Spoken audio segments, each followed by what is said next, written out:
शिवसेना पक्ष म्हणून आम्हाला अधिकृत मान्यता या ठिकाणी निवडणूक आयोगाने दिली।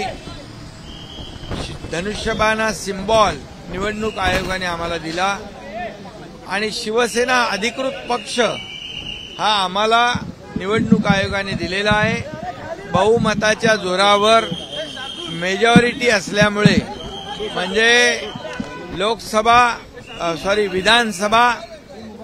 विधानसभेमध्ये 67% बहुमत आमच्याकडे आहे आणि लोकसभेमध्ये 75% बहुमत आमच्याकडे असल्यामुळे निवडणूक आयोगाने पूर्णपणे आम्हाला अधिकृत शिवसेना पक्ष म्हणून रेकग्नाइज केलंय, सिम्बॉलही आम्हाला दिलेला आहे। त्यामुळे मला वाटतं त्याचबरोबर काही लोक यामध्ये मॅच फिक्सिंगचा आरोप करतात। आता मॅच फिक्सिंग म्हणजे काय? म्हणजे त्यांचे आमदार, विरोधी पक्षाचे लोक मग अध्यक्षांच्या कॅबिनमध्ये जेवत होते, ते काही आम्ही त्याच्यावर आक्षेप घेतला का?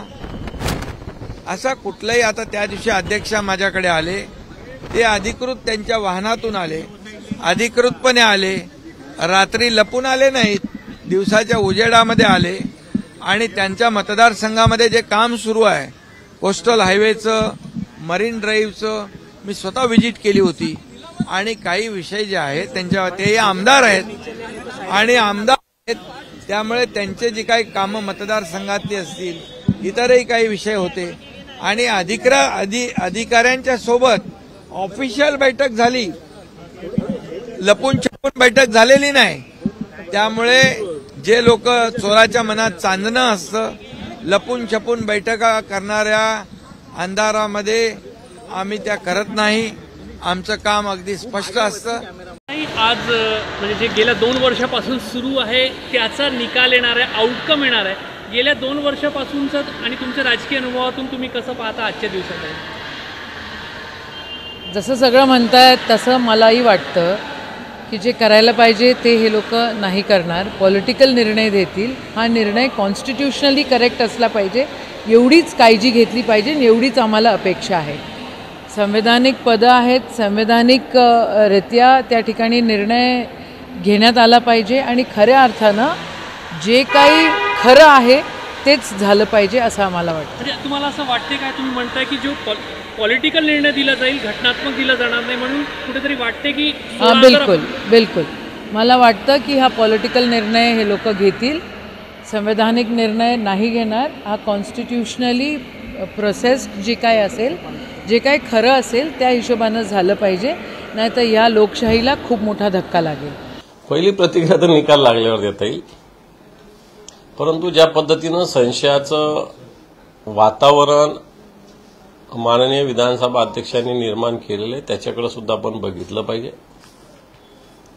खरं तर निकाल कधी लागलेला, हिअरिंग कधी झाली, वेळ काढूपणा कसा केला आणि असं झालेलं असतानंतरही ज्यांच्या विरोधात ही केस चालू आहे त्यांच्याच भेटीगाठी अध्यक्ष घेतात, याचाच अर्थ जनतेच्या मनामध्ये पाल चुकचुकते। अध्यक्ष कशा पद्धतीने भेटीगाठी घेतात, कशा पद्धतीने मीडियाशी बोलतात याच्याविषयी जनतेच्या मनात निश्चित शंका आहे। त्यामुळे मला असं वाटतं निकाल येणं, याची वाट पाहणं हेच आपल्या हातात आहे। निकाल आल्यावर याच्यावर अधिकृत काय प्रतिक्रिया द्यायची ते आपण देऊ शकू। गेली 1.5 वर्ष ज्या प्रकारे सत्ता संघर्ष आपण पाहायला मिळाला आपल्याला एकंदरीतच, तर आज एकंदरीत वाटतं की मला न्याय मिळेल? न्याय मिळाला पाहिजे, कारण ज्या पद्धतीने शिवसेना पक्ष फोडण्याचं पाप केलेलं आहे, याच्यात शेड्यूल 10 जे आहे घटनेचं, याच्यामध्ये पक्षांतर बंदी कायद्यानुसार या सगळ्या विषयात कारवाई व्हावी, एवढंच आमचं म्हणणं आहे। तुम्ही फुटले, चला 2/3 झाले असेल तर वेगळा पक्ष करा, वेगळा पक्ष नाही करता तुम्हाला जॉईन व्हावं लागेल कुठेतरी, तुम्ही कोणत्या तरी पक्षात जॉईन व्हा।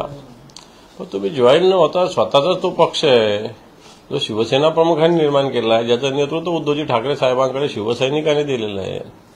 मग या सगळ्या गोष्टीचा अर्थ अध्यक्ष लावतील, म्हणजे निकाल काही लागो, हे लोक भाजपातच विलीन होणार। निकाल याच्यापूर्वीच आपण ठाकरे गट सुप्रीम कोर्टात गेला, पण उद्धव ठाकरेंची तक्रार दबाव आणण्यासाठी आहे असं राहुल नार्वेकरांचं म्हणणं आहे। काय दबाव आणला आम्ही? मला सांगा, तुम्ही इथं ट्रिब्युनल आहात, तुम्ही मुख्यमंत्र्यासहित 16 जणांविरुद्ध केस चालवतायत, तुम्ही सुनावणी घेतायत, देशातले मोठे मोठे वकील त्याच्यामध्ये आहे, तुम्ही आरोपीच्या पिंजऱ्यामध्ये या सगळ्या लोकांना उभं केलेलं आहे आणि तुम्ही तिथं न्यायाधीश असताना तुम्ही जे आरोपीच्या पिंजऱ्यात उभे त्यांच्या भेटीगाठी घेणं हा दबावाचा प्रकार आहे. मग गळ्यात गळे मारून एकत्रच राहणं, कशाला सगळ्या हे नाटकं तरी कशाला करता? हेरिंग करणं, हे करणं, ते करणं कशाला करता? सेम डे सुप्रीम कोर्टाचा निकाल लागला तो विषय आपण 4 दिवसात पुन्हा सांगून टाकायला पाहिजे होतं की सुप्रीम कोर्टाने ज्या काही भूमिका मांडल्या चुकीच्या आहे, मीच मानतो ही भूमिका योग्य, ही सांगायला पाहिजे होतं विधानसभा अध्यक्षांनी. काय प्रॉब्लेम आहे? मग बघितलं असतं देशाने, सुप्रीम कोर्टाने काय करायचं ते. मैटर ऑर्डर्स के लिए रिजर्व किया गया है. इस मैटर के ऊपर आज निर्णय दिया जाएगा. ये निर्णय संपूर्ण रूप से कानून में जो प्राविधान है, संविधान में जो प्राविधान है और सर्वोच्च न्यायालय ने जो प्रिंसिपल सेट किए हैं उसके आधार पर ही ये निर्णय लिया जाएगा. सर, आप कह रहे बेंचमार्क ये होगा, जो निर्णय होगा किस तरह से क्या लिया जाएगा? सर, कोई पॉलिटिकली मोटिवेटेड 10th शेड्यूल को लेकर और पॉलिटिकली मोटिवेटेड होगा कि जिस तरह से लगातार आरोप लग रहे हैं. शेड्यूल में जो प्रोविजंस है जिनका इंटरप्रिटेशन आज तक कुछ प्रोविजंस का हुआ नहीं है, कोई ऐसे विशेष घटनाएं हुई है जिसका इंटरप्रिटेशन अभी तक किसी केस में हुआ नहीं है, वैसे इंटरप्रिटेशन इस केस में करने की ज़रूरत थी और इस केस में उस प्रकार से उचित सभी कानून के प्राविधानों का विचार करके उचित निर्णय लिया जाने वाला है, जो निश्चित रूप से एक उदाहरणात्मक निर्णय इस राष्ट्र के लिए 10th शेड्यूल के मामले में रहेगा. संजय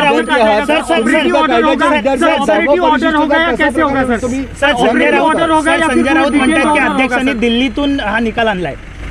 आता उद्या संजय राउत बोलतील अमेरिकेतनं आणलं, लंडनवरनं आणलं, त्यांच्या बोलण्याला काय अर्थ असतं? सर, ऑपरेटिव्ह ऑर्डर होगा या पूरा त्यांच्या कॉमेंट्सना उत्तर देऊन उगीच त्यांना जी स्वस्त पब्लिसिटी हवी आहे त्यात वाव देण्यासारखं आहे. त्यामुळे संजय राउत सारख्या लोकांना बेस्ट इग्नोर.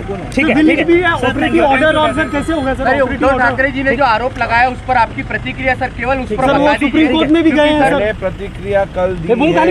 मैंने आपको बताया है जो व्यक्ति भूतपूर्व मुख्यमंत्री रहा है उसे होनी चाहिए थी, लेकिन जब वो स्वयं मुख्यमंत्री थे तो शायद उन्हें ज्यादा इस विषय की मालूमात लेने का वक्त नहीं मिला होगा. तो इसके बारे में और क्या कह सकता हूँ.